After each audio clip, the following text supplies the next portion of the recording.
I was very caring and spoiled my husband. Instead of being grateful, he acted entitled. While I was pregnant, I found out he was cheating. I decided to divorce him for our child's sake, but right after I gave birth, he brought his lover and tried to make her hold the baby. At that moment, a midwife helped me. How exactly did this midwife save me? Right after giving birth, my husband said, "Let my childhood friend hold the baby first." But the midwife's words made him turn pale. I've always liked taking care of people and couldn't leave those in trouble alone. I have 2 younger brothers and a nurturing personality. I had a husband who needed a lot of care. His name was Austin, and he was such a messy person that it triggered my maternal instincts. Oh, so you couldn't keep up with taking care of him? People who are too caring need to be careful not to be used and abandoned. I didn't realize it at the time, but I was being used by my husband. I met him in my early 20s, and we started dating because he showed up to a group date with a crooked tie, which caught my attention. We both lived alone, but I was like a devoted wife to him. On weekends, I would go to his place and do almost all the housework for him. By the time I reached my late 20s, "If you're coming over to do chores all the time, wouldn't it be easier if we just lived together and you did them? Shall we get married?" My husband suggested this, and I agreed without hesitation. But even after we got married, his messy habits didn't change. As the first and second years of our marriage went by, he started treating me with more indifference. No matter what I did for him, he acted like it was his right to have it done. He began prioritizing his friends over spending time with me on weekends, so we spent less and less time together. Even though I liked taking care of him, I felt neglected being left alone. I often vented to my best friend from school, Catherine, but she would remind me, "I told you to date someone more responsible and kind before you got married. Jill, I know you have a thing for hopeless guys." She would just say and sigh. When I was dating my husband, she used to get angry on my behalf, but now she seems exasperated. Still, I was grateful she remained my friend, and I tried not to complain about my husband too much. It seems Jill has poor taste in men. Well, in Jill's case, it seems like she intentionally chose a loser, so she has no right to complain.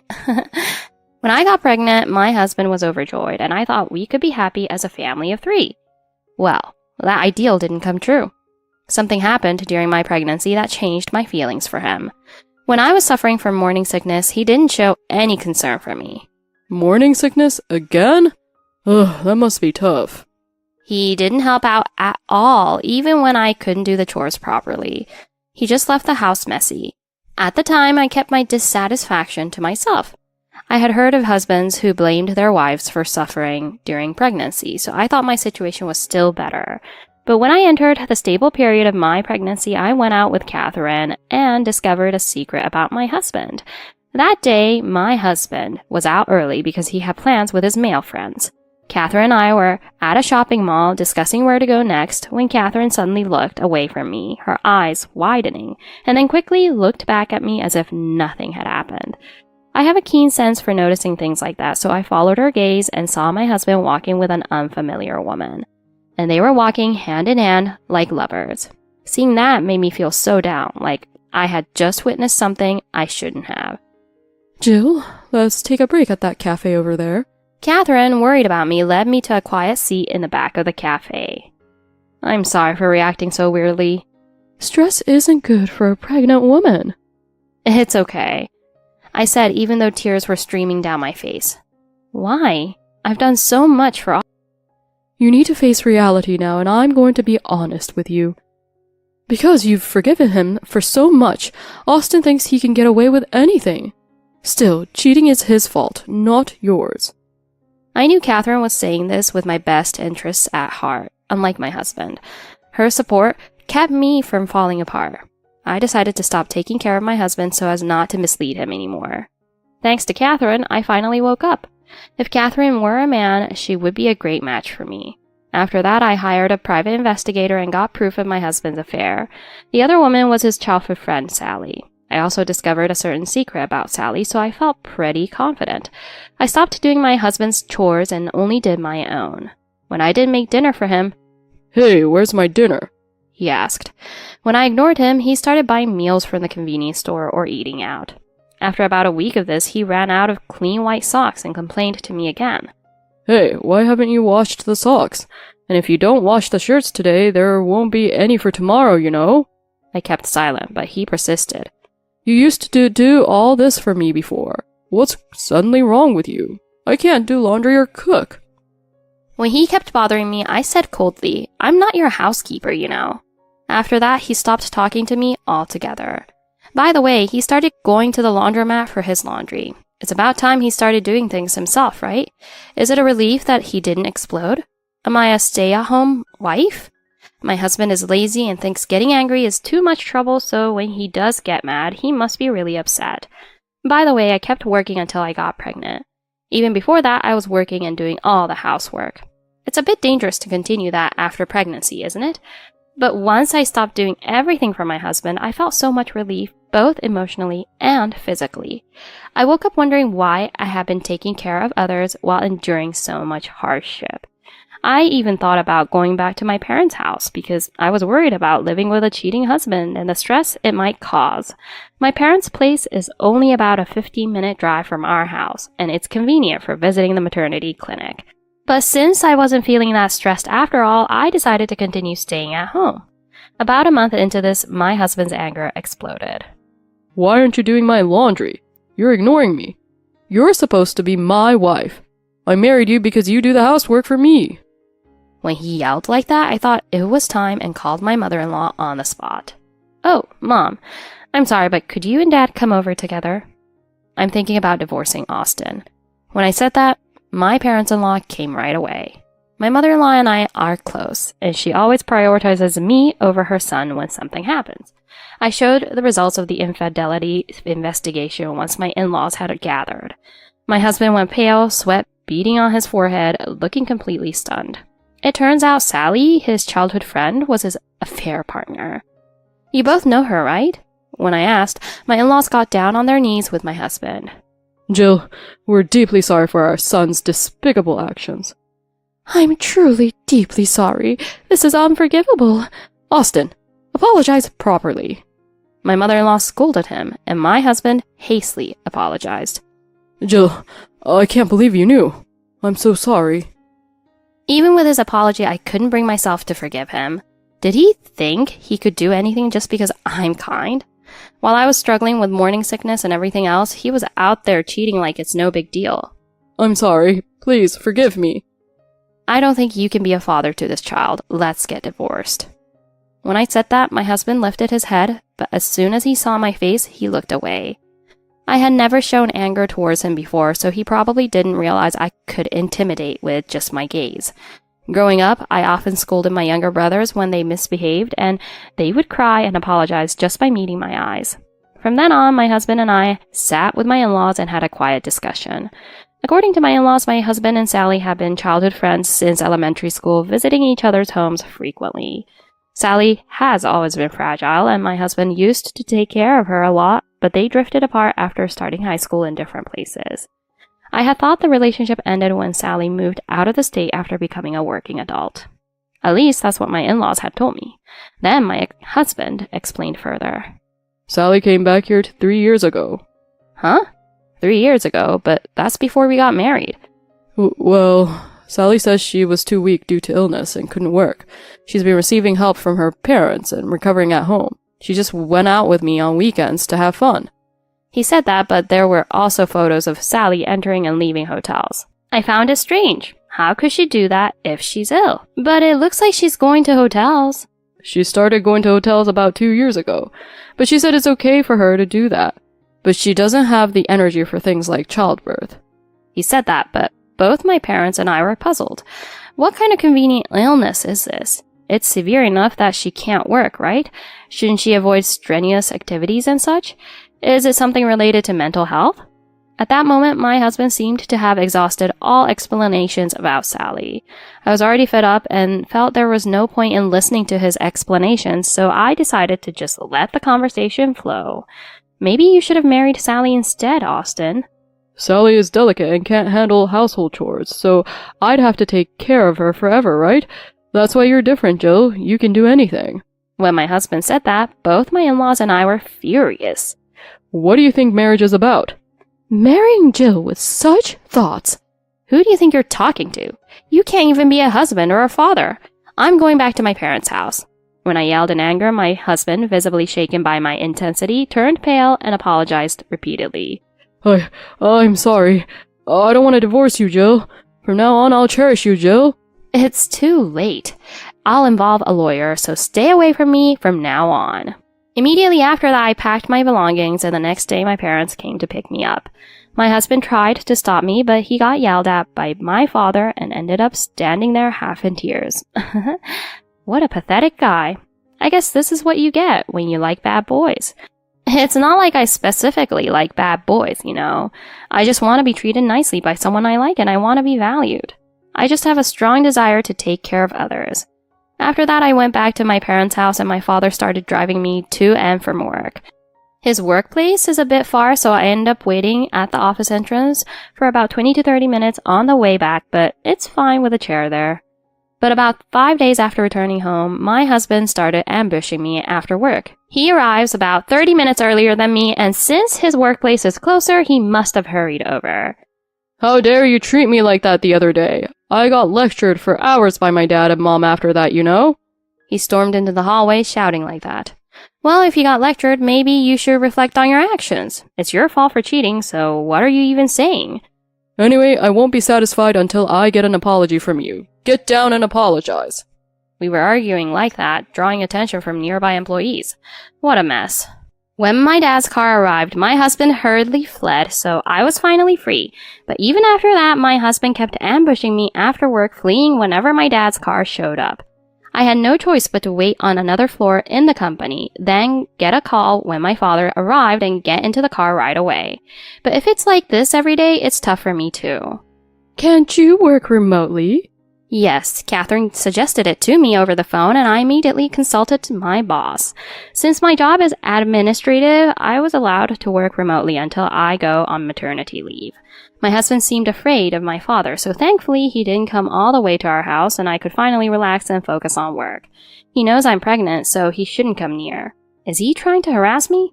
If so, that's beyond human decency. Since entering the final month of pregnancy, I've been staying indoors as much as possible. When I go out, it's always with my father. Some might think I should just hurry up and divorce my husband, but divorce isn't that easy, and I didn't want extra stress during pregnancy, so I decided to wait until after giving birth. 3 days before the due date, my water broke, and my mother took me to the hospital. I went straight into labor and gave birth. It was a difficult time, but the joy of seeing my child born brought tears to my eyes. However, that moment of joy was overshadowed by an incident. When the midwife said to me, "Look, there's Mom! You did a great job, Mama!" and tried to hand me my daughter, but suddenly my husband and Sally barged into the delivery room. "Nurse, wait a moment. I want Sally to hold the baby first." At that, both the midwife and I were stunned. She wasn't a nurse, but rather a midwife, I thought, bewildered. The midwife firmly held her daughter and glared at my husband and Sally, refusing to hand her over. Without realizing the tension, my husband and Sally said, "Come on, Sally, it's your turn now. Ha ha." She looks like me. Feeling a bit anxious, I intervened to stop them. "What are you thinking?" "Sally can't have children. Besides, if you and I divorce, this child will be ours." My husband spoke disdainfully of me as he tried to snatch our daughter from the midwife, but the midwife held her firmly, determined not to let her be taken away. "There's no way I'm letting you hold her. You've got some nerve. Have some shame. Know your place." At that, my husband started losing his temper. "Who do you think you are? I'll file a complaint against this hospital." "Should we ask your parents and your in-laws if your claim is correct?" "Look, everyone's here, aren't they?" The midwife said that, and when my husband and Sally looked behind them, there were both my parents and my in-laws standing there. My husband and Sally turned pale. "They weren't here just a moment ago," my husband muttered. I had refused to have anyone present at the birth and had agreed with both my parents and my in-laws that I would contact them once the baby was born. I felt embarrassed to be seen suffering like that, so I didn't want anyone there. But by the time I finished giving birth, it seems my husband had called his mother. "I want to talk to Jill again." My mother-in-law was appalled and told my husband that I was having a baby. "Jill is in the middle of giving birth right now, is she not? Wait a while to talk about it." "Fine, then I'll go see Jill myself. If I say I'm her husband, they'll let me in." My husband said that and headed towards the maternity ward, so my mother-in-law contacted my parents. It seems both set of parents rushed to stop my husband. That happened right around the time I had finished giving birth. What perfect timing. Also, that midwife is quite assertive, huh? By the way, the midwife's name is Catherine. Since high school, Catherine had wanted to work in obstetrics. I'll leave it to you, Catherine, for my childbirth. Sure, it's a promise, right? We were saying that to each other when we were students. When I became an adult, I had forgotten about that promise, but when I wondered if I might be pregnant, I consulted Catherine, and she said, "Why don't you come to our clinic? It's close to your home, right? Remember when I promised to handle your childbirth, Jill? I can finally fulfill that promise," she said, reminding me of a promise made 10 years ago. The hospital I relied on was a private clinic that accommodated midwives and patients' schedules to some extent. Am I okay with a friend being my midwife? Did I rely on Catherine for help often? It seems like there were a lot of opinions online about not wanting acquaintances to handle their babies. Back in high school, we were both on the swim team and often went on trips together, soaking in the saunas. I guess I didn't feel uncomfortable since we're familiar with each other's bodies. Maybe it's just my nerves of steel. Then I told my husband loud enough for Catherine, my parents, and in-laws to hear. "I know very well how much you've been causing Jill suffering. I've heard about you since we were dating and I was there at your wedding, remember? Didn't I tell you? Please make Jill happy." You're Jill's... You made Jill handle all the housework even though she works longer hours, right? I've heard that even during her pregnancy when Jill was suffering from morning sickness, you didn't lift a finger to help. I can't forgive someone like you being Jill's husband, not as a friend. When Catherine said this, both my parents-in-law and my parents turned their stern faces to me and my husband. "Jill, is that true? Not just cheating, but has Austin been causing trouble for you all along?" When asked by my father-in-law, I nodded. Yes, he just left everything to me. Still, during pregnancy, I wanted him to help even a little. Since we were dating, I've been taking care of things at Austin's house, and since we got married, he has never done any housework. As I said this, my parents and in-laws confronted my husband, each blaming him with accusatory words. Then Catherine said to me, "Indeed, the one who deserves to hold her first is the mom who worked hard." And she let me hold our daughter, and I cried at the warmth of our daughter. While I had been aware of becoming a mother, holding her made me resolve to protect this child forever. When everyone fell silent, I turned a cold gaze to my husband and said, "I want a divorce soon. I'm not interested in you anymore, but I'll definitely demand child support." "The child will be under my custody. You should pay child support. Sally can't have children due to her illness. Isn't that pitiful?" Have you really confirmed that she can't have children? By the way, what's the name of her illness? I heard from the private investigator in the infidelity investigation that Sally is married and seems to be dedicated to her husband. Still, if you care so much about Sally, you should protect her for the rest of her life. When I said this mockingly, Sally showed signs of agitation. Jill, what are you saying? There's no way that's true. Suddenly becoming suspicious, my husband also began to doubt Sally. "You're kidding, right? You're married? Oh yeah, take me home sometime. You live with your parents, right?" When asked this, Sally did nod. My husband's complexion rapidly worsened. At that moment, Catherine said, "This is causing unnecessary stress for Jill and the baby, so please leave." And with that, my husband and Sally were shown out. My parents-in-law were furious and took my husband and Sally home, so I returned to the hospital room and received comfort from my parents. My husband was fooled by Sally for 3 whole years. Just how crazy is Sally, seriously? So what was Sally's illness in the end?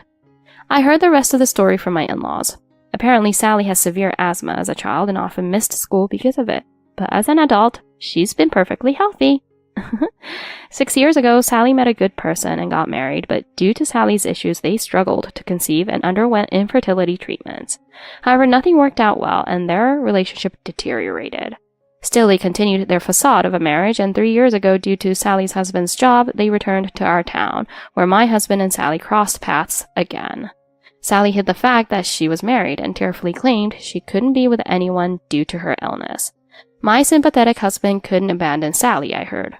"Jill takes care of everything at home, and even if I cheat, Jill will probably forgive me, right?" I heard he told my in-laws that, and I was amazed. And as my husband became deeply infatuated with Sally, he started thinking, "I have to protect Sally."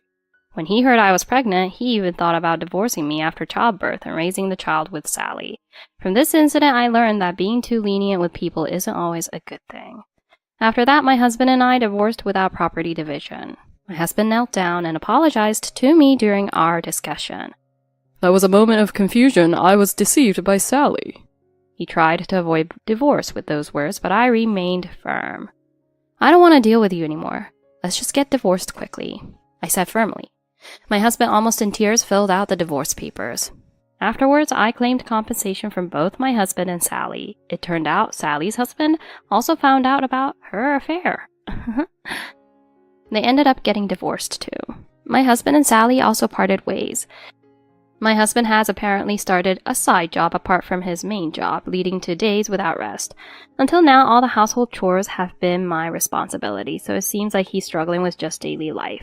But apparently, he hasn't been relying on his parents. Originally, my husband was indifferent to his family, and even during his single days, he was somewhat distant from his parents. After my marriage to him, my relationship with his parents was good, but our divorce has deepened the rift between them and my husband. Incidentally, Sally has no social skills, having gone from being a freelancer to a full-time housewife. She can't find a full-time job, so she handles several part-time jobs, keeping it busy every day with work. The end of those who betray their spouses and children. As for me, I've come to live at home and I'm raising my kids with the support of my parents and close relatives. My in-laws visit us once a month to see their granddaughter. Sometimes I don't sleep well and I am exhausted, but every time my daughter can roll over or walk, I feel happy. My relationship with Catherine continues, and she often visits to see my daughter. To me, Catherine is a benefactor. If Catherine ever needs help, I want to be there for her. It's been a year since the divorce, and my daughter is now 1 year old.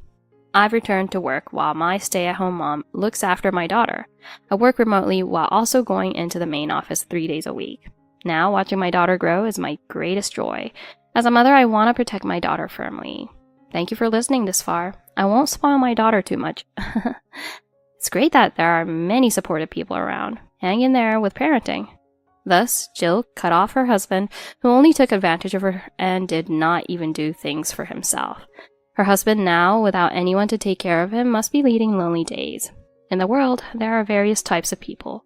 Those who are good at relying on others, those who are good at taking care of others, and more. Both probably do not lead to good results.